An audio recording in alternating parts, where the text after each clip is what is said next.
Alrighty, thank you everyone from around the world for joining us today for HR Cap's 2026 Go ACE Global Online AI Career Expo expert sessions. As part of the 2026 Go ACE event, HR Cap has invited selected industry leaders, innovators, and subject matter experts to share practical insights, industry expertise, and real-world experiences with our global audience.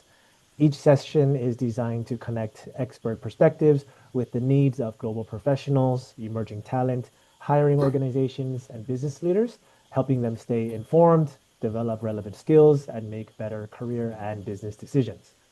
We are very excited to have Allyce Best with us for today's session. As a global professional, content creator, and career advocate, Allyce has built her career by navigating international opportunities, adapting to new cultural environments, and developing a strong professional network across borders. Today, Allyce will share practical insights on starting out as a global professional, including how to build experience, develop a global mindset, and position yourself for long-term career success in an increasingly connected world. We have collected several pre-submitted questions from our audience, and we'll have a brief Q&A session following Allyce's presentation. If you have any questions during the session, please feel free to leave them in the chat, and we'll do our best to address them. So with that being said, Allyce, thank you for joining us today, and please take it away. Thank you. Hi, everyone. My name is Allyce Best, and I'm the head of the operations division in a company in Korea called Contents First. So hearing an introduction like that, you might think that my career path was a straight line, but it was more like walking, rolling, and falling up and down a mountain. And so in hopes that you one day find yourself as the head of some division in another country, and also in hopes that you don't find yourself walking and rolling and falling down mountains, today I'm going to try to help you prepare for a career abroad, wherever in the world that may be. So first, to try to show you how much of a not straight line my career path was, I'm going to walk you through it a bit, so please bear with me. Starting with my graduation from the University of Chicago. So at the time when I graduated, I knew that I wanted to work in another country, probably Japan or Korea, and I wanted to make use of my degree in East Asian civilizations. But there weren't a lot of companies that were willing to open the door for me. And so I ended up joining the JET program, which is a program to teach English in Japan. There wasn't much else that I could get at the time. So I went to Japan to teach English, and pretty much right away, things started to go not really according to my plan. In Japan, teachers are considered civil servants. So I was scouted by the Ministry of Education to build a new English curriculum for the city. And so all of a sudden, I found myself having to build a team and make a curriculum, test the curriculum, get feedback on the curriculum. I had to also make contracts with different illustrators who would do the illustrations for the curriculum.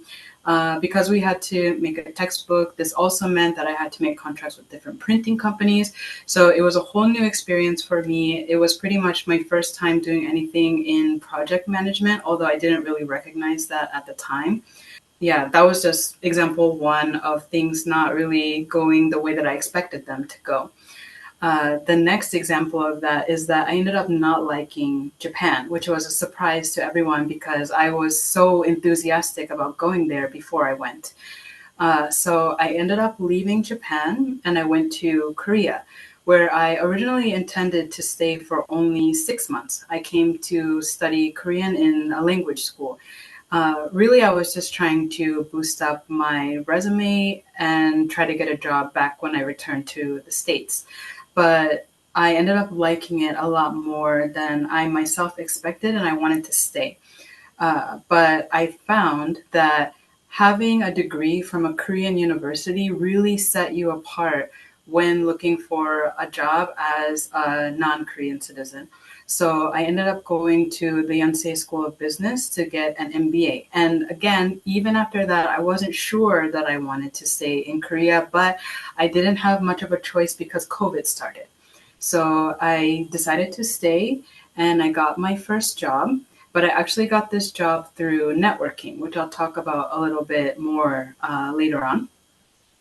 I stayed in my first job for about 2 years. That was at a company called APR Corporation, but most people know it by the brands it carries, which are April Skin, Medicube, and Nerdy.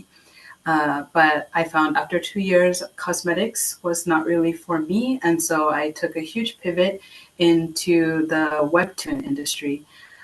And I now work in a company called Contents First, better known for the platform that it carries, which is Tappytoon. And we service web novels and web comics in English, French, and German. So let me just tell you a little bit more about Tappytoon so that you know what it is that I'm doing here in Korea.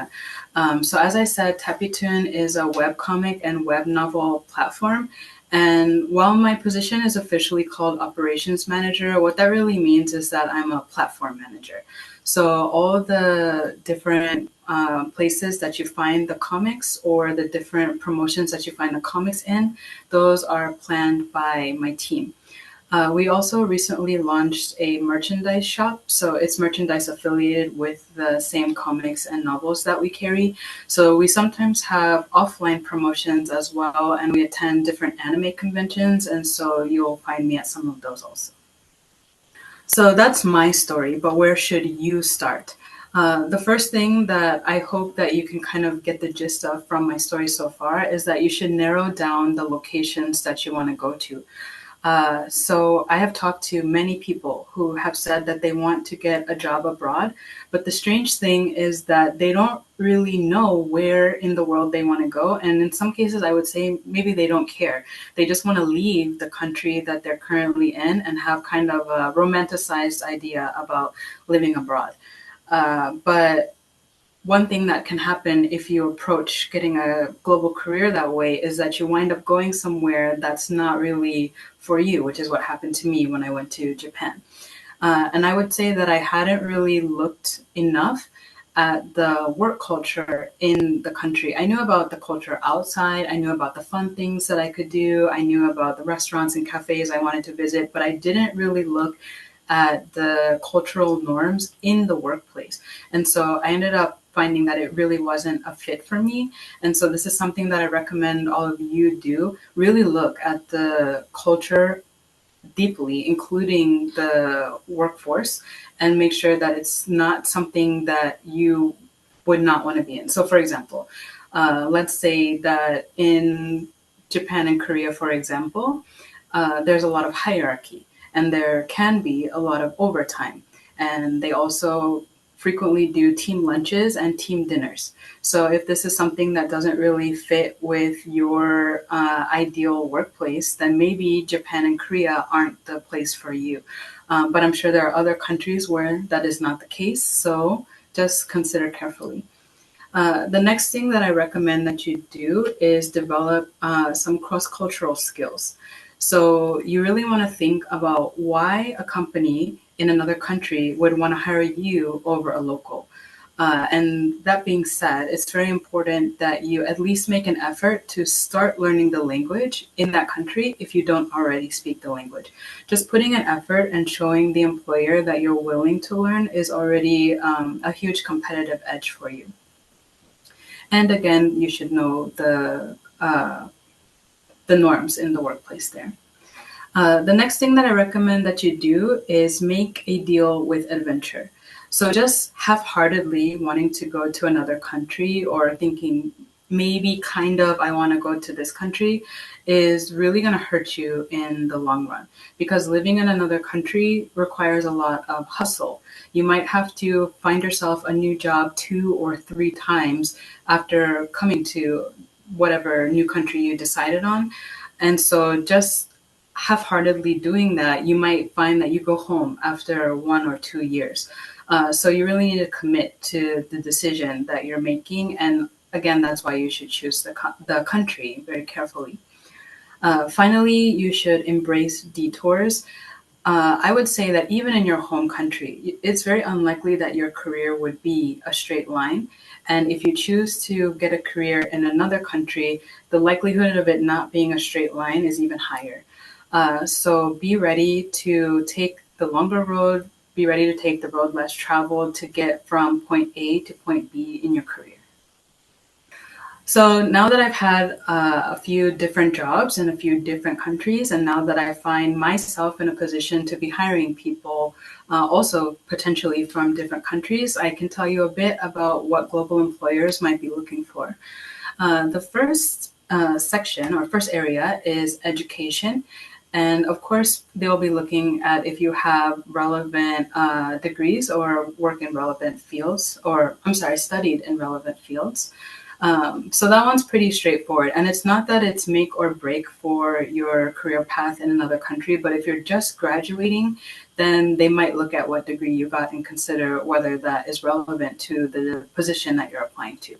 But let's say that it isn't, that's okay.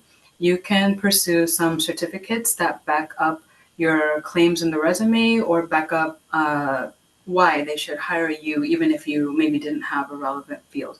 The other reason that I say that you should have certificates to back up your claims is that some countries have a different culture of reviewing the resumes. So whereas back home, they might see your resume and maybe you said that you're proficient in Excel. If if you don't have a certificate that proves that you're proficient in Excel, then they really just have to take your word for it. And in some cases, they might not take your word for it. So it would be really great and also help you competitively if you have like tangible evidence of the skills that you claim to have. Uh, Next, you should always be trying to continue your education and upskill. And by this, I'm not saying that you should go get a graduate degree or a PhD. I really just mean that you should continue taking like online classes and continue trying to upskill so that you look like the best candidate over a local candidate. The next thing that they're going to look at, of course, is your experience. And that could be full time experience, internships, part time experience. Again, if you're just out of school, it's not that they would expect that you have had years of full time experience, but they want to know that you know how to work and that you're ready to work. But let's say that unfortunately you didn't have any chance to get any work experience, then I still recommend that you would put on your resume any kind of volunteer experience or project based work that you might have done at school. Again, this is just to demonstrate that you know how to work, that you work well with others, and that you can see a project from start to finish. Finally, they want to see that you have some cross cultural or international exposure. And so maybe you haven't traveled abroad, but you can join an interest group, or maybe if there were some other employees in your past company that you had to partner with, or some clients in another country that you had to partner with, you can use this to explain why you would be ready for a position in another country.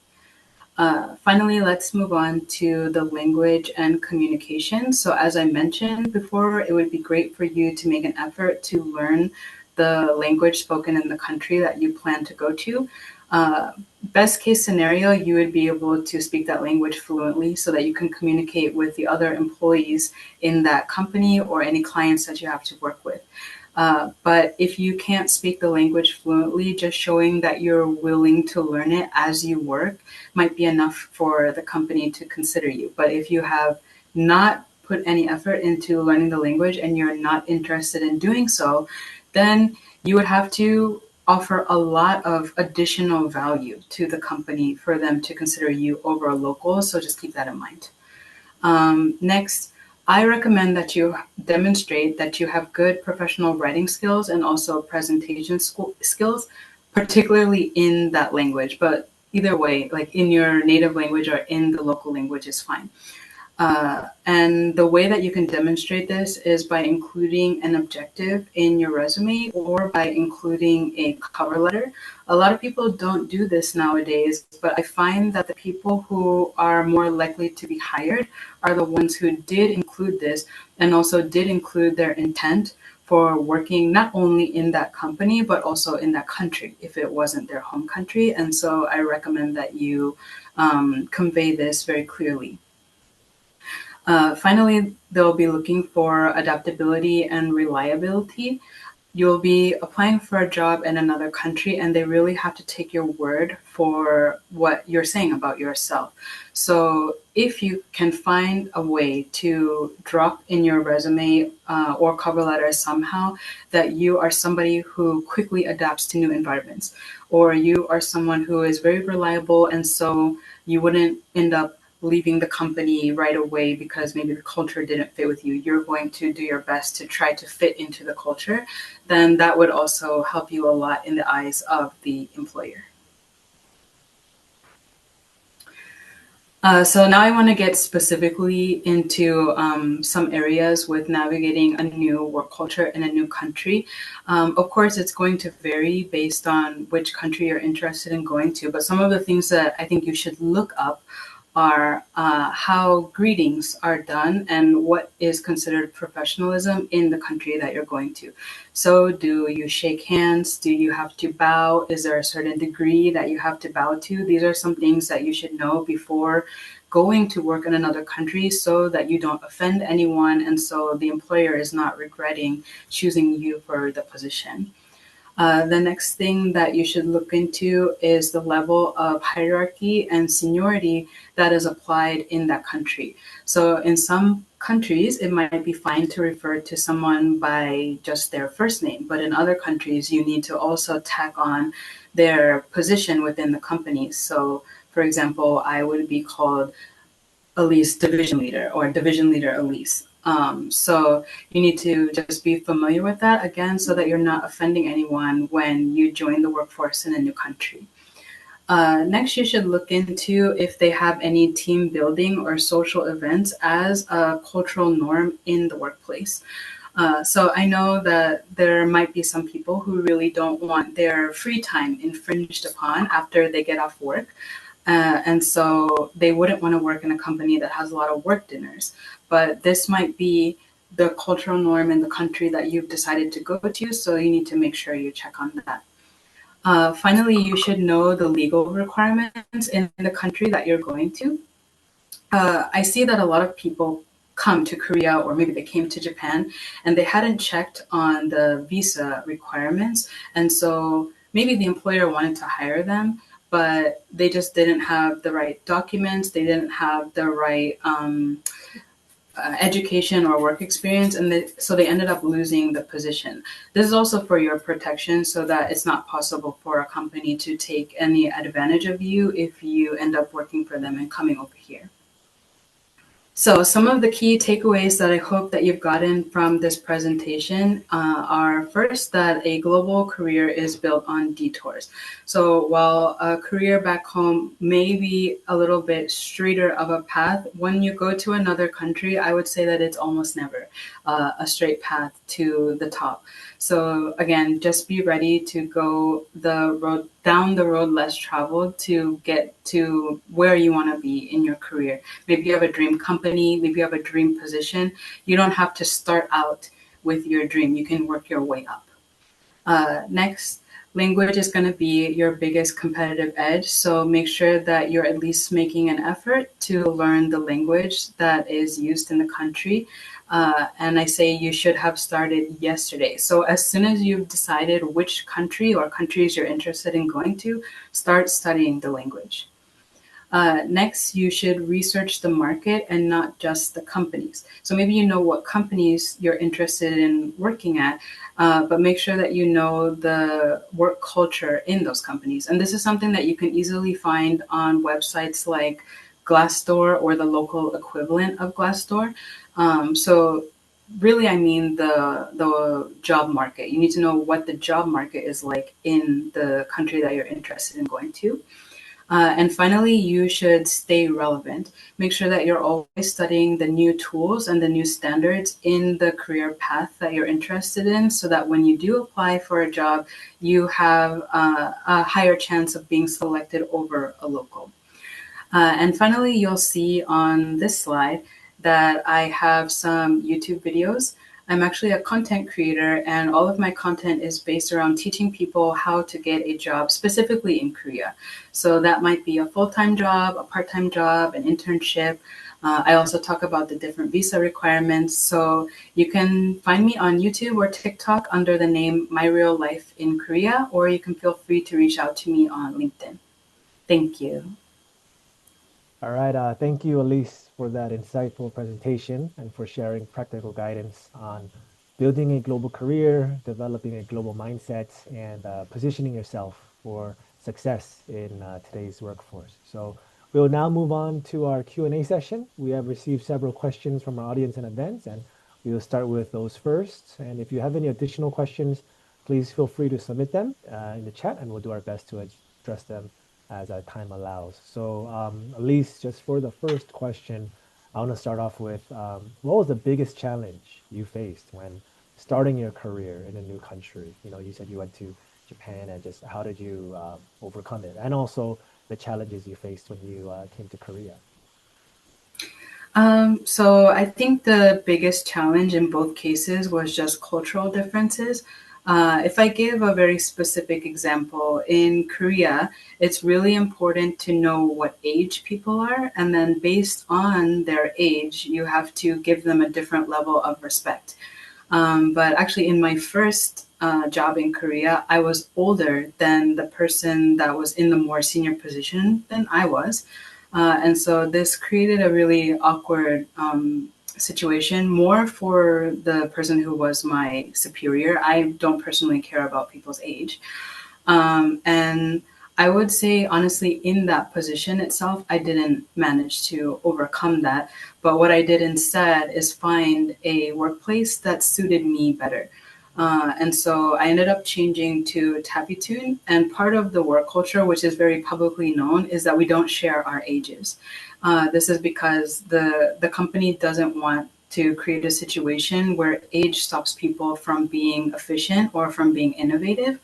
And so that's also why I would urge people to get on websites like Glassdoor or the equivalent to find out how things really work in the company and then determine whether that's going to be a good fit for them. Thank you. So also, uh, for someone with little or there's no international experience, especially let's say you're based in the United States and you do want to go global, you just have this urge or this interest in going, what are the first steps they can take to become a more competitive global professional? I would say this also relates a bit to meeting the market where it is.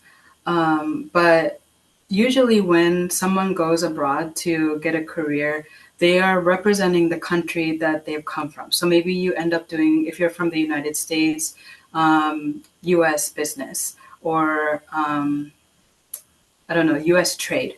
So the company in the other country really wants someone who understands their own local market. So you need to kind of understand like what are the differences between the customers or clients back home compared to the country that you're going to.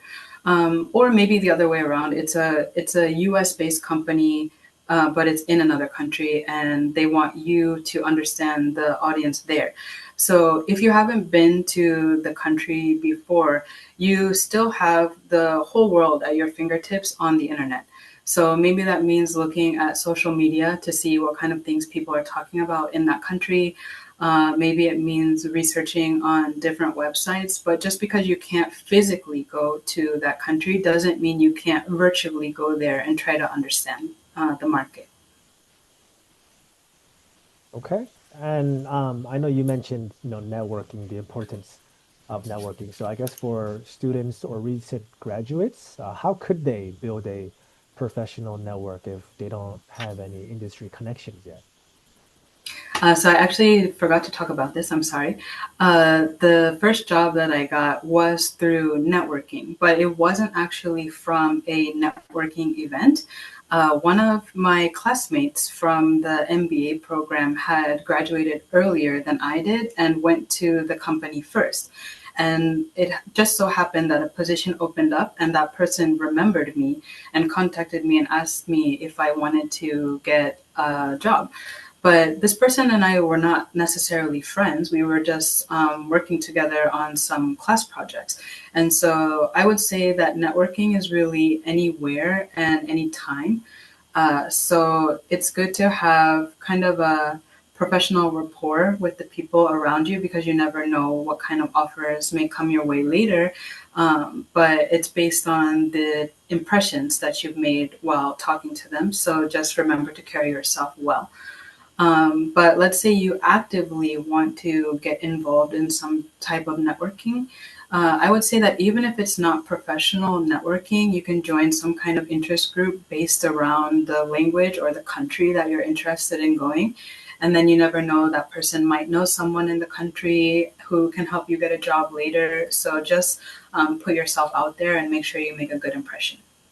So you mentioned, if organizations want to hire a global talent, then they need to be exceptionally better than hiring local, right? So what are the some key skills that employers value when hiring, international or globally focused roles? Of course, the most important one is going to be language, and this is not really for like outdoing the local candidates. It's really just to get on the same level as them so that you can be on the same playing field. But besides that, again, the companies are usually trying to find someone who can either use their native perspective to target clients in their native country, or vice versa. They're trying to find someone who's familiar with the native culture in the country they're going to, while also being able to represent the country or the company that's from a country that they're from. So being able to demonstrate that in your resume and also in your cover letter does have a higher chance of setting you apart from the local competition who may not be familiar with that audience. And so I would say that would be my number one piece of advice for someone trying to go for a global position and trying to be more competitive than the locals. Okay, perfect. And this is the final question for today. If you could go back to the beginning of your career, what is one piece of advice you would give to your younger self? Uh, I think I would just tell myself to be a bit more flexible.